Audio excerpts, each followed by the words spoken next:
Hey everyone, welcome to episode 3 of Simple Chain Together. In the last episode, we built our game environment with platforms, added some colorful materials, and set up boundaries to keep our player on the right path. But before we jump into today's content, let's do a little housekeeping. First things first, let's clean up our project window. It's starting to look a bit cluttered, so let's organize. Create a new folder in the project window called Materials and move all your material files into it. Next, let's tidy up the hierarchy. Select all the platforms and group them under an empty game object called Obstacles. This will help keep things neat and easy to find as our project grows.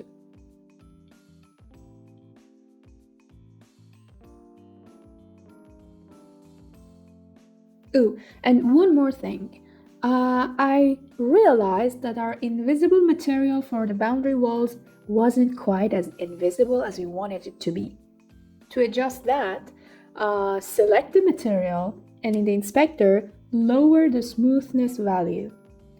This will make the walls truly invisible, so they do their job without distracting from the gameplay. Alright, now that our project is nice and clean, let's get into the fun stuff. First, let's make sure our player can run with Shift. Open the player controller script and let's make those adjustments. Okay, here's the original script we started with.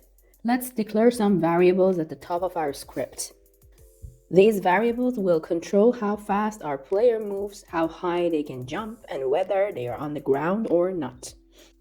We already have a variable called speed, so let's change that to walk speed. From now on, speed is walk speed. Duplicate this variable and change the name to run speed. This one shows how fast our player moves when running.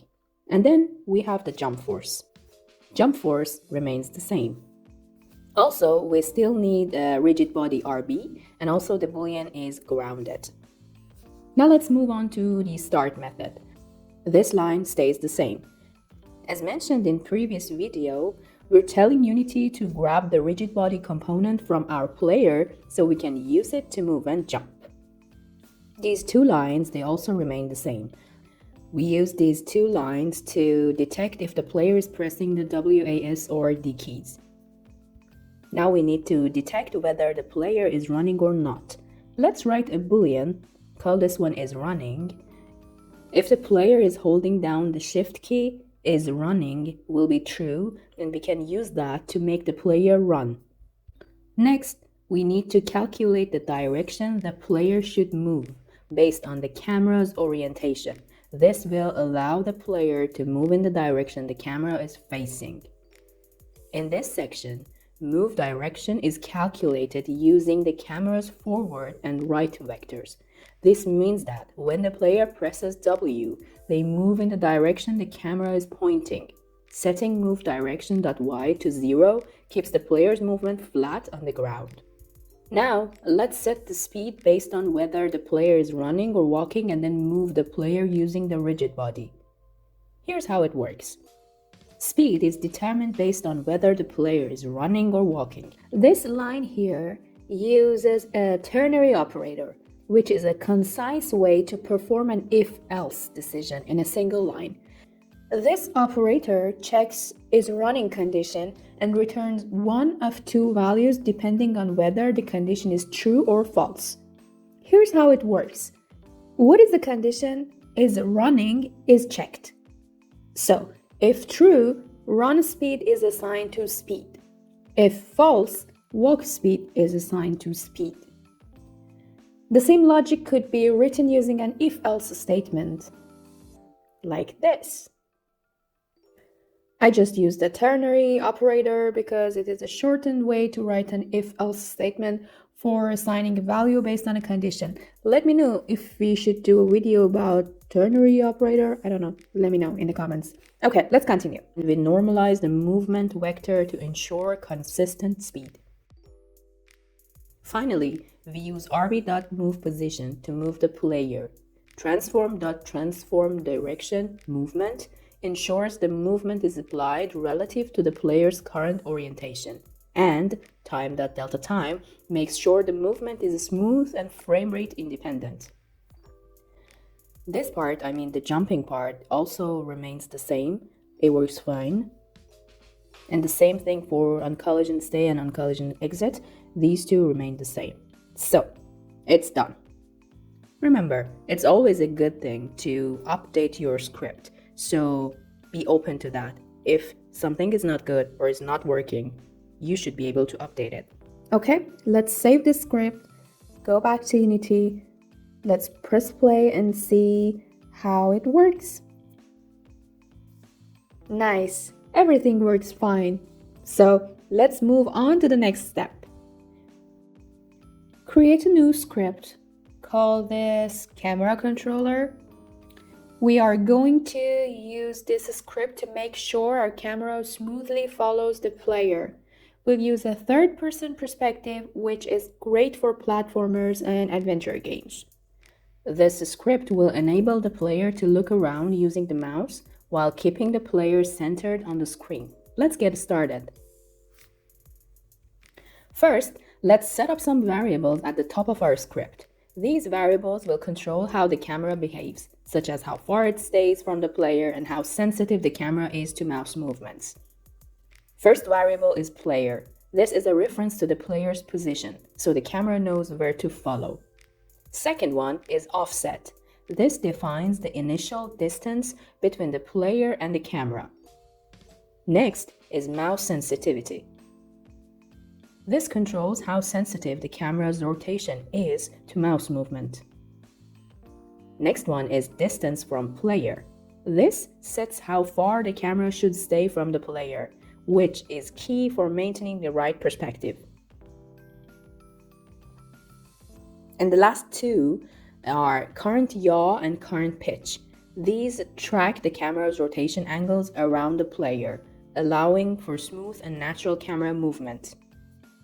Now, I think it's best if we talk about yaw and pitch in the simplest way possible. Imagine you're playing a video game when you control a character from behind. You have a camera that follows your character around, showing you what's in front of them as they move. Now, this camera can rotate in different ways to help you see more of the world around your character. This is where yaw and pitch come in. What is yaw? Yaw is like turning your head left or right to look around. Imagine standing still and slowly turning your head to look left and then right. That's yaw in action. In Unity, when the camera's yaw changes, it rotates horizontally around your character. So if you move your mouse left or right, the camera yaws left or right, making your character look around in those directions. What is pitch? Pitch is like nodding your head up and down. Imagine you're looking straight ahead, then you look up at the sky and then down at your feet. That's pitch. In Unity, when the camera's pitch changes, it tilts up or down. So if you move your mouse up or down, the camera pitches up or down, making your character look at the sky or the ground. Now, why do they matter? In a game, yaw and pitch are super important because they let you control what your character sees. If you want to look behind you without turning your whole character around, you can just use yaw. If you need to look up at a tall building or down a cliff, you use pitch. In Unity, when you combine yaw and pitch, you can move the camera in all directions around your character, giving you complete control over your view of the game world. With all that being said, let's jump to Start method. We are going to lock the cursor to the game window and set the camera's initial position based on the player's position offset. In the Start method, we do a couple of important things. First, locking the cursor. This line keeps the cursor in the center of the screen, which is essential for smooth camera control, and cursor.visible equals false hides the cursor. And then these lines help to set the initial position. We set the camera's starting position based on the player's position and the defined offset. This ensures the camera starts in the right place when the game begins. Now let's move on to the late update method. This method is perfect for camera movement because it runs after all other update functions, ensuring the camera updates after the player moves. First, we capture the mouse movement. Mouse X and mouse Y, these variables store the player's mouse input. We multiply by mouse sensitivity to control how fast the camera rotates and by time.delta time to keep the rotation smooth and frame rate independent. Next, we'll update the camera's yaw and pitch based on the mouse movement and ensure the pitch is clamped so that the camera doesn't flip over. Here's what's happening. We update the current yaw and current pitch based on the mouse input. This controls how the camera rotates around the player. mathf.clamp ensures that the camera cannot rotate too far up or down, preventing awkward angles where the camera might flip. Next, we'll calculate the camera's new position based on the updated yaw and pitch, and we'll use this to set the camera's position while keeping it a fixed distance from the player. Here's the magic. We create a quaternion based on the current pitch and yaw, which determines the camera's orientation. Using the rotation and the distance from player, we calculate the desired position for the camera. This keeps the camera at the right distance while rotating around the player. And finally, transform.lookAt ensures the camera is always looking directly at the player, keeping them centered in the view. Once you're done and the script is ready, save it and head back to Unity. Let's attach this camera script to our main camera. In the hierarchy, select your main camera and drag your camera controller script onto it. Set the player field to your player game object and adjust the offset to position the camera nicely behind the player. So I'm trying to change the offset, but it doesn't seem like that is changing. Okay, let's go back and check the script. Let's see what's going on. Okay, I see the problem.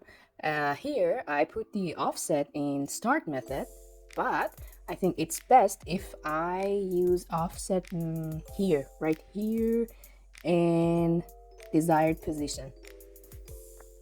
Let's add offset here. And then I think we can remove this line. Yep. Let's save this and head back to Unity. Let's check the results. So the view is changing based on the mouse, and then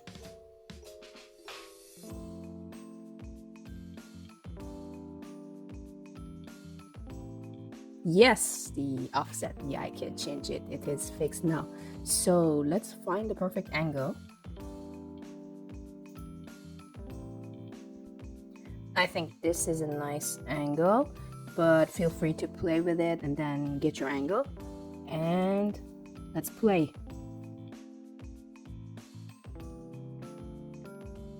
Okay, so far everything looks good.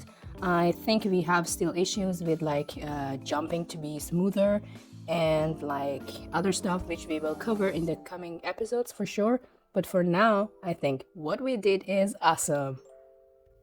And that's it for episode 3. We've cleaned up our project, improved our player controls, and set up a third-person camera system. In the next episode, we'll dive into more features like handling player falls and setting up win conditions. If you enjoyed this video, make sure to like, comment, and subscribe so you don't miss out on what's coming next. And if you have any questions or ideas, drop them in the comments below. Happy developing, and I'll see you in the next tutorial. Bye!